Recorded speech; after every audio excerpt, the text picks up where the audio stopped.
Friends, welcome to my channel learnology with Chandni. जैसा कि आपको पता है, हम प्रीवियस वीडियो में परामर्श देख रहे थे, जिसमें हमने परामर्श का अर्थ, परिभाषा और परामर्श की विशेषता देखी थी। आज हम परामर्श की आवश्यकता पर डिस्कस करेंगे। तो चलिए स्टार्ट करते हैं आज का वीडियो। परामर्श की आवश्यकता, नीड ऑफ काउंसलिंग।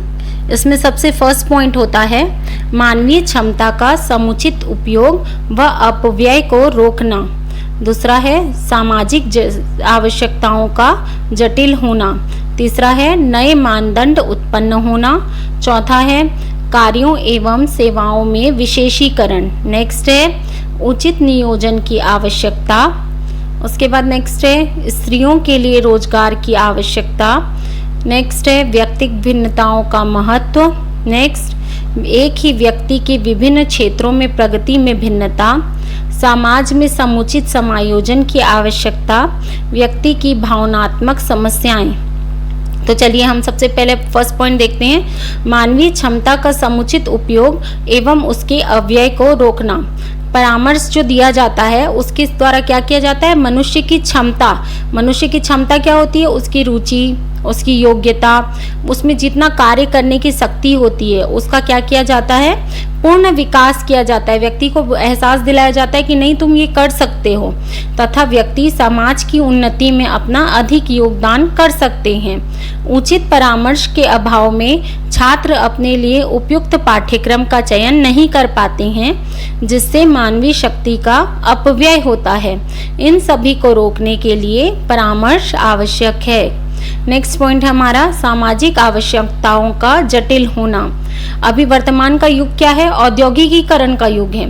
औद्योगिकीकरण के युग के कारण क्या हो रहा है, समाज में बहुत नए नए परिवर्तन आ रहे हैं। इन नए परिवर्तन के साथ समायोजन के लिए भी क्या है, परामर्श अत्यंत आवश्यक है। नेक्स्ट पॉइंट है हमारा विज्ञान की उन्नति से समाज के बदलते मानदंड और उससे उत्पन्न परिस्थितियां। आधुनिक जीवन के विभिन्न क्षेत्रों में होने वाले परिवर्तनों के कारण व्यक्ति का जीवन क्या हो गया है, पहले से बहुत अधिक जटिल हो गया है। मनुष्य का जीवन पहले जैसा आज क्या है, सरल नहीं है। आज व्यक्ति अपनी कठिनाइयों का समाधान खोजने में पहले की अपेक्षा अधिक कठिनाई अनुभव करता है। ऐसी स्थिति में नए ढंग से कार्य को करने के लिए साथ ही समायोजन स्थापित करने में परामर्श की आवश्यकता होती है। नेक्स्ट पॉइंट है हमारा कार्य एवं सेवाओं में विशेषीकरण की बढ़ती हुई प्रवृत्ति। विशेषीकरण क्या होता है, अब ये मतलब जो समाज में जो बदलाव हो रहा है उसमें क्या, उसके कारण क्या हो रहा है, विशेषीकरण की प्रवृत्ति में वृद्धि हुई है। उत्पादन के कार्यों, वितरण, शिक्षा आदि सभी क्षेत्रों में विशेषीकरण का विशेष महत्व है। जीवन के सभी क्षेत्रों में व्याप्त विशेषीकरण के कारण परामर्श आज व्यक्ति के लिए अत्यंत महत्वपूर्ण बन गया है। नेक्स्ट पॉइंट है हमारा उचित नियोजन की आवश्यकता। समाज को उन्नति और स्थायित्व के लिए यह अत्यंत आवश्यक है कि प्रत्येक व्यक्ति को उसकी रुचि और योग्यता के अनुसार संतोष देने वाला कार्य मिल सके। मतलब क्या होगा, अगर किसी व्यक्ति को कोई काम मिलता है जो उसकी रुचि का है, उसकी योग्यता का है, तो व्यक्ति उस कार्य को मन लगाकर करता है। तो उचित परामर्श के द्वारा क्या किया जाता है, हम व्यक्ति को वैसा कार्य का वितरण कर सकते हैं। नेक्स्ट है स्त्रियों के लिए रोजगार की आवश्यकता। वर्तमान समय में यह अत्यंत आवश्यक है कि स्त्रियों की स्थिति में परिवर्तन किया जाए, और इसलिए आज स्त्रियों की स्थिति में अत्यधिक परिवर्तन हो रहे हैं और स्त्रियां आज कदम से कदम मिलाकर, पुरुषों के साथ कदम से कदम मिलाकर चल रही हैं। अतः रोजगार और सेवाओं की व्यवस्था में परामर्श महत्वपूर्ण योगदान दे सकता है। नेक्स्ट है हमारा शिक्षा संस्थाओं में विद्यार्थियों की बढ़ती हुई आवश्यकता। शिक्षा के क्षेत्र में क्या है, आज निर्देशन सेवाओं के साथ साथ परामर्श सेवाओं की भी आवश्यकता बढ़ती जा रही है। विद्यार्थियों की बढ़ती हुई जनसंख्या को देखते हुए सामाजिक व्यवस्था को शिक्षा के साथ साथ संयोजित करने में परामर्श अत्यंत आवश्यक है। नेक्स्ट है हमारा व्यक्तिगत भिन्नताओं का महत्व। व्यक्तिगत भिन्नताएं क्या होती हैं क्या होता है, सभी व्यक्ति क्या होते हैं, एक दूसरे से भिन्न होते हैं। जैसे शारीरिक रूप से, मानसिक रूप से, आप किसी भी रूप में देख लीजिए। दो जुड़वा भाई भी होते हैं तो मैंने पहले भी बताया था, उनमें भी अंतर पाया जाता है। तो क्या होता है, इसी प्रकार दो व्यक्ति समान नहीं होते, उनके शारीरिक एवं मानसिक पक्षों में अंतर होता है। इतना नहीं, उनकी रुचि, क्षमता और योग्यता में भी अंतर होता है। व्यक्ति विशेष की परिस्थितियों, स्वभाव एवं क्षमता के अनुसार शैक्षिक एवं व्यावसायिक क्षेत्रों में उचित समायोजन के लिए परामर्श अत्यंत आवश्यक है। चलिए अब हम लोग नेक्स्ट देखते हैं परामर्श के विभिन्न उपागम। उपागम मतलब आप परामर्श के इसके प्रकार भी बोल सकते हैं। परामर्श मुख्य रूप से 3 प्रकार का होता है: निर्देशात्मक परामर्श, अनिर्देशात्मक परामर्श और समन्वित परामर्श। पहला हम देखते हैं निर्देशात्मक परामर्श। निर्देशात्मक परामर्श में परामर्शदाता को अधिक महत्व दिया जाता है। अन्य शब्दों में इस प्रकार का परामर्श परामर्शदाता पर केंद्रित होता है। परामर्शदाता अपना ध्यान व्यक्ति या परामर्श प्रार्थी की अपेक्षा समस्या पर अधिक रखता है। ठीक है। निर्देशात्मक परामर्श क्या बोलेंगे कि वह परामर्श जो क्या होगा, परामर्शदाता पर केंद्रित होगा, परामर्श प्रार्थी पर नहीं। वो किस पर केंद्रित होगा, परामर्शदाता पर। तो उसको अपन क्या कहेंगे, निर्देशात्मक परामर्श का कहते हैं। निर्देशात्मक परामर्श में जो समस्या होती है उस पर अधिक रूप से ध्यान दिया जाता है। ठीक है। इसके जनक कौन है, इसके जनक है विलियमसन। और इन्होंने कब किया, इसका निर्देशात्मक परामर्श का स्वरूप कब बताया, इन्होंने 1950 में विलियमसन ने इसके जनक कहे जाते हैं। यह क्या है, एक परंपरागत विधि है। अब इसके एक डेफिनेशन देख लेते हैं हम लोग। जेम्स एम ली के अनुसार निर्देशात्मक परामर्श परामर्शदाता द्वारा पूर्व नियोजित प्रक्रिया है जिसके आधार पर वह परामर्श प्रार्थी की समस्या को समझ जाता है और स्वयं उनका समाधान करता है। मतलब ये एक सलाह नहीं होती, क्या करता है जो परामर्शदाता है वो क्या करता है, पहले से एक पूर्व नियोजित प्रक्रिया होती है जिसके फलस्वरूप क्या करता है, वो परामर्श प्रार्थी की समस्या को समझ जाता है और उसका समाधान करता है। ठीक है। नेक्स्ट हम देखते हैं परामर्श निर्देशात्मक परामर्श की विशेषताएं। निर्देशात्मक परामर्श में परामर्शदाता मुख्य होता है तथा सक्रिय भूमिका निभाता है। अभी हमने पढ़ा कि ये किस पर केंद्रित होती है, परामर्शदाता पर केंद्रित होती है। परामर्शदाता योग्य, अनुभवी और प्रशिक्षित व्यक्ति होता है, इसलिए क्या करता है, वह समस्या के संबंध में उपयुक्त सुझाव दे सकता है। जो अगर आप किसी को परामर्श दे रहे हो तो आपको उस विषय में क्या होना चाहिए, योग्य होना चाहिए, उस विषय के जानकार होना चाहिए ना। ठीक है। तो वही बात लिखी है इसमें भी कि क्या होता है, वो आप उस विषय का प्रशिक्षित व्यक्ति होता है, तो वो क्या करता है, समस्या समाधान के संबंध में उपयुक्त सुझाव दे सकता है।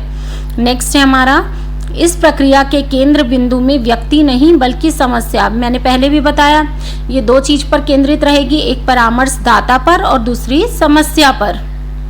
नेक्स्ट है इसमें, प्रार्थी परामर्शदाता के अधीन कार्य करता है न कि साथ। मतलब इसमें क्या होता है, जो परामर्शदाता होता है वो परामर्श प्रार्थी के साथ साथ कार्य नहीं करता, वो क्या उसको अपने अंडर रख के उससे कार्य करवाता है। मतलब उसको बताता जाता है कि तुमको ऐसा करना है कि तुम्हारी समस्या का समाधान हो जाए।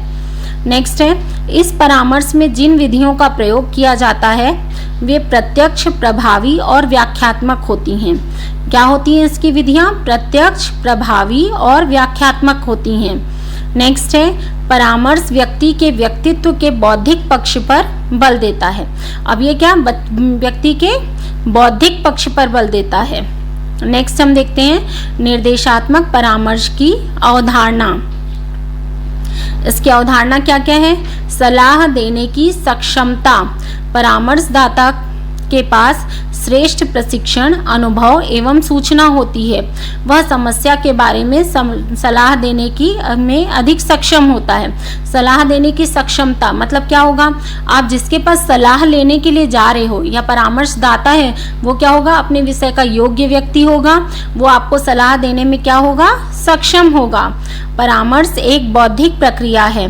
परामर्श एक बौद्धिक प्रक्रिया, इसमें क्या है, व्यक्ति के संवेगात्मक पक्षों की बजाय बौद्धिक पक्षों के विकास पर अधिक बल दिया जाता है। नेक्स्ट है, प्रार्थी की समस्या समाधान में अक्षमता। परामर्श की अवधारणा यह भी है कि प्रार्थी सदा समस्या का समाधान नहीं कर पाता है। इस प्रकार हम देखते हैं कि परामर्श में प्रत्यक्ष और व्याख्यात्मक विधियों की सलाह दी जाती है। नेक्स्ट हम देखते हैं निर्देशात्मक परामर्श के सोपान। इसमें फर्स्ट पॉइंट है हमारा विश्लेषण, संश्लेषण, निदान, पूर्व अनुमान, परामर्श या उपचार और फिर है अनुवर्तन। अब इसमें सबसे फर्स्ट पॉइंट देखेंगे हम विश्लेषण। इसमें परामर्श के बारे में सही जानकारी एकत्रित करने के लिए अनेक स्रोतों से आधार सामग्री एकत्रित की जाती है। ठीक है, अभी अपन क्या करेंगे, सामने वाले की अपन समस्या को सुनेंगे और उसके आधार पर उसके बारे में अपन क्या कर रहे हैं, जानकारी एकत्रित कर रहे हैं। तो अपन क्या कर रहे हैं, उस विषय पर विश्लेषण कर रहे हैं। ठीक है, मतलब गहन अध्ययन करके उससे संबंधित जानकारी एकत्रित करना। नेक्स्ट है संश्लेषण। संश्लेषण में हम क्या करेंगे, एकत्र की गई जो आधार सामग्री हैं उनको क्रमबद्ध रूप से व्यवस्थित करेंगे और उसको प्रस्तुत करेंगे। ठीक है, संश्लेषण में क्या किया हम जो भी सामग्री एकत्रित की उसको क्या किया, अभी अव्यवस्थित रूप में है वो, उसको व्यवस्थित करेंगे और उसको क्या करेंगे, प्रस्तुत करेंगे। नेक्स्ट है हमारा निदान। इसमें परामर्श प्रार्थी द्वारा अभिव्यक्त समस्या के कारण, तत्वों व प्रकृति के बारे में निष्कर्ष निकाले जाते हैं। निदान करना मतलब समाधान करना। इसमें हम क्या करते हैं, उसकी समस्या को समाधान करने के लिए अपन क्या करते हैं, समस्या को समझते हैं, उसके कारण को समझते हैं, उसकी प्रकृति को समझते हैं और कुछ निष्कर्ष निकालते हैं। नेक्स्ट है हमारा पूर्वानुमान। इसमें क्या, पूर्व अनुमान मतलब क्या, भविष्यवाणी करना एक प्रकार की, कि ऐसा नहीं तो ऐसा हो सकता है। नेक्स्ट है हमारा परामर्श या उपचार। इसमें परामर्शदाता प्रार्थी के समायोजन एवं पुनः समायोजन का प्रयास करता है। अब इसमें क्या किया जाता है, परामर्श दिया जाता है उसके और उसकी समस्या का समाधान करने का प्रयास किया जाता है। नेक्स्ट है हमारा अनुवर्तन। इसमें परामर्श प्रार्थी की नई समस्याओं को पुनः घटित होने की संभावनाओं से निपटने के लिए सहायता की जाती है तथा परामर्श की प्रभावशीलता का मूल्यांकन किया जाता है। ठीक है, अब इसमें अपन क्या देखते हैं कि वैसी समस्याएं फिर से उसके सामने ना आए। ठीक है, और अगर आती हैं तो उनसे वो कैसे डील करेगा उसको ये समझाया जाता है और परामर्श के जो अभी दिया गया है वो कितना प्रभावशाली था इसका मूल्यांकन किया जाता है। नेक्स्ट हम देखते हैं निर्देशात्मक परामर्श की सीमाएं। इस प्रक्रिया में प्रार्थी अधिक निर्भर रहता है, वह कुसमायोजन की नई समस्याओं का समाधान करने के अयोग्य होता है। मतलब क्या हो गया, एक तो ये प्रार्थी क्या हो गया, इसमें निर्भर रहता है। ठीक है, वो मतलब परामर्शदाता पर पूरी तरह से निर्भर रहता है। ठीक है, अब ये निर्भर है तो क्या है, ये एक उत्तम और प्रभावी विधि नहीं है। नेक्स्ट है हमारा परामर्श प्रार्थी को भविष्य में गलतियों से बचाने के लिए परामर्शदाता क्या रहता है, असमर्थ रहता है, क्योंकि वो तो अपने अधीन रहकर उससे कार्य करवाया है, वो उस कार्य को ठीक से सीख नहीं पाया। वो अगर अपनी समस्या का समाधान स्वयं करता तो क्या होता, वो भविष्य में भी अपनी आने वाली समस्याओं का समाधान कर पाता। नेक्स्ट है इसमें परामर्श प्रार्थी के बारे में जानकारी गलत होती है या जानकारी का अभाव होता है तो गलत परामर्श संभव है। अगर आप जानकारी एकत्रित कर रहे हो, अगर उसमें कोई गलती हो जाती है तो क्या होगा, पूरे परामर्श की प्रक्रिया ही गलत हो जाती है। नेक्स्ट हम देखते हैं अनिर्देशीय परामर्श। अनिर्देशात्मक परामर्श वह परामर्श होता है जो परामर्श प्रार्थी पर केंद्रित होता है। पहला वाला परामर्श क्या था, निर्देशात्मक परामर्श था, जो किस पर केंद्रित था, परामर्श दाता पर केंद्रित था। अभी नेक्स्ट जो हमारा है ये किस पर केंद्रित है, ये परामर्श प्रार्थी पर केंद्रित होता है। इस परामर्श में परामर्शदाता एवं परामर्श प्रार्थी के साक्षात्कार करने से पहले किसी प्रकार की तैयारी नहीं करता है और ना ही कोई योजना बनाता है। इसमें क्या होता है, सीधा जो है समस्या को सुनता है, उस पर विचार करता है और उसकी सहायता करता है।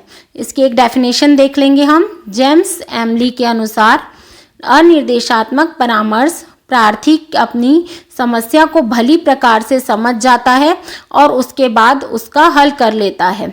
इस परामर्श के जनक कार्ल रोजर्स को माना जाता है। इसमें क्या होता है, व्यक्ति अपनी समस्या को खुद समझता है और उनका समाधान करता है। ठीक है, नेक्स्ट हम देखते हैं रोजर्स के अनुसार।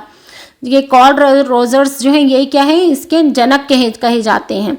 निर्देशीय परामर्श अमनोवैज्ञानिक तथा प्रभावहीन है क्योंकि इसमें निर्देशन का केंद्र बिंदु समस्या होती है, न कि व्यक्ति। यह दोष अनिर्देशात्मक परामर्श से दूर हो जाता है। अब हम नेक्स्ट देखते हैं अनिर्देशात्मक परामर्श की अवधारणा। व्यक्ति की मर्यादा में विश्वास। रोजर्स व्यक्ति की मान मर्यादा में विश्वास रखते हैं। वह स्वयं को निर्णय लेने में सक्षम मानते हैं। वास्तविकरण की ओर प्रवृत्ति। रोजर्स ने इस बात पर बल दिया है कि व्यक्ति की बुद्धि और विकास की क्षमता व्यक्ति की आवश्यक विशेषता है। मतलब वास्तव चीज की ओर बात कर रहे हैं कि अगर व्यक्ति की वृद्धि होगी और उसका विकास होगा तो वो क्या होगी, उसके लिए वह आवश्यक है। नेक्स्ट है व्यक्ति विश्वास योग्य है। इसके अनुसार क्या है, व्यक्ति विश्वास योग्य है क्योंकि व्यक्ति कुछ शक्तियों के साथ पैदा होते हैं जिन पर नियंत्रण करना अत्यंत आवश्यक होता है। नेक्स्ट है हमारा व्यक्ति अपनी बुद्धि से अधिक विवेकशील है। व्यक्ति अपनी बुद्धि का उपयोग करके विवेकशील होकर समस्या के संबंध में सही निर्णय ले सकते हैं। अब नेक्स्ट हम देखते हैं अनिर्देशात्मक परामर्श की विशेषताएं। इसमें पहली विशेषता क्या है, अनिर्देशात्मक परामर्श प्रार्थी पर केंद्रित होता है। अब ये किस पर केंद्रित होता है, परामर्श प्रार्थी पर केंद्रित होता है। इसमें क्या है, कोई भी समस्या को समाधान करने से पहले योजना का निर्माण नहीं किया जाता है। परामर्श प्रार्थी क्या करता है, परामर्शदाता के पास जाता है और अपनी समस्या को बताता है। इसमें क्या है, व्यक्ति को अधिक महत्व दिया जाता है, न कि समस्या को। अनिर्देशात्मक परामर्श का उद्देश्य व्यक्ति की किसी समस्या का समाधान करना नहीं है, वरन उसके विकास में इस प्रकार सहायता करना है कि उसमें इतनी क्षमता उत्पन्न हो जाए कि वह स्वयं अपनी वर्तमान और भावी समस्याओं का समाधान कर सके। ठीक है, नेक्स्ट है अनिर्देशात्मक परामर्श में परामर्शदाता उस प्रकार का वातावरण उत्पन्न करता है जिससे परामर्श प्रार्थी अपनी समस्या का समाधान खोज सके। नेक्स्ट है इसमें अंतिम निर्णय परामर्श प्रार्थी को स्वयं लेना पड़ता है। लास्ट है इसमें परामर्शदाता निष्क्रिय होता है और इसमें क्या होता है, मनोवैज्ञानिक और समायोजन में सुधार किया जा सकता है। ठीक है, अब नेक्स्ट देखते हैं हम अनिर्देशित परामर्श के सोपान। इसमें पहला सोपान है हमारा वार्तालाप, दूसरा है जांच पड़ताल, तीसरा है संवेगात्मक अभिव्यक्ति, चौथा है सुझावों पर चर्चा, पांचवा है योजना का प्रतिपादन, छठवां है योजना का क्रियान्वयन व मूल्यांकन। सबसे फर्स्ट पॉइंट देखेंगे हम लोग वार्तालाप।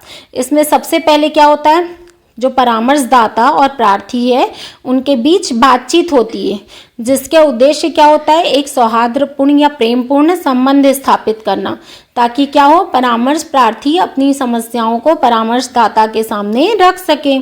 नेक्स्ट है जांच पड़ताल या सौहार्द स्थापित करना। ठीक है, अब क्या देखेंगे हम लोग, परस्पर बातचीत के दौरान प्रेमपूर्ण संबंध स्थापित करना इस प्रक्रिया का प्रमुख अंग है। सौहार्द स्थापित होने के बाद ही सेवार्थी निसंकोच रूप से अपनी बात परामर्शदाता से कहता है।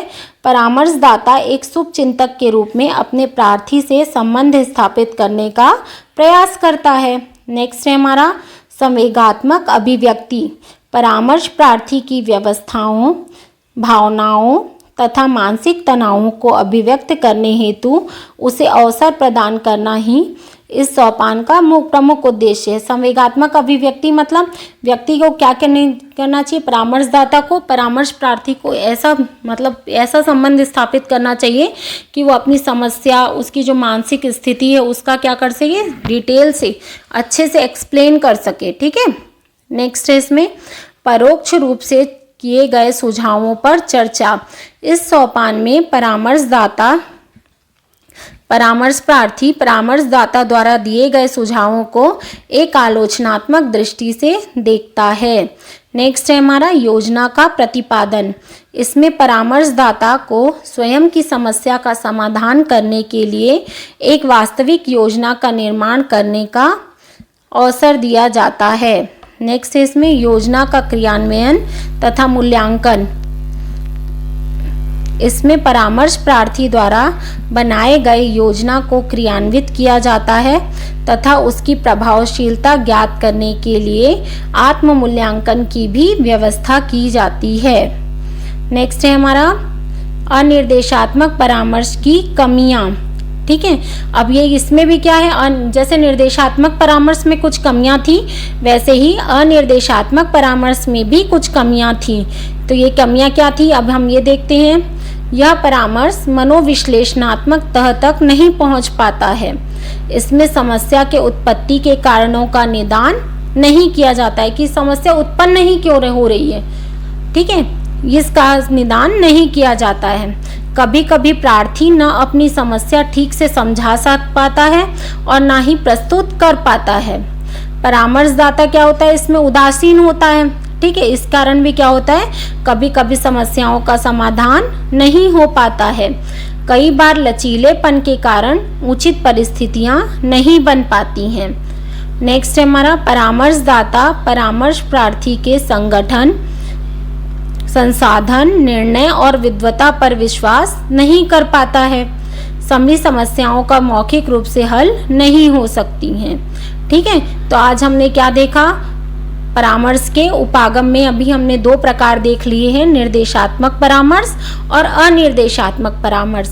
इसका फर्स्ट पार्ट का लिंक अगर आपने अभी तक नहीं देखा होगा तो मैं उसे डिस्क्रिप्शन बॉक्स में डाल दूंगी, आप उसके फर्स्ट पार्ट का भी लिंक से देख लीजिएगा, तब आपको सेकेंड पार्ट अच्छे से समझ में आएगा। अब नेक्स्ट पार्ट में हम समन्वित परामर्श के बारे में डिस्कस करेंगे। ठीक है, चलिए आज के लिए बस इतना ही।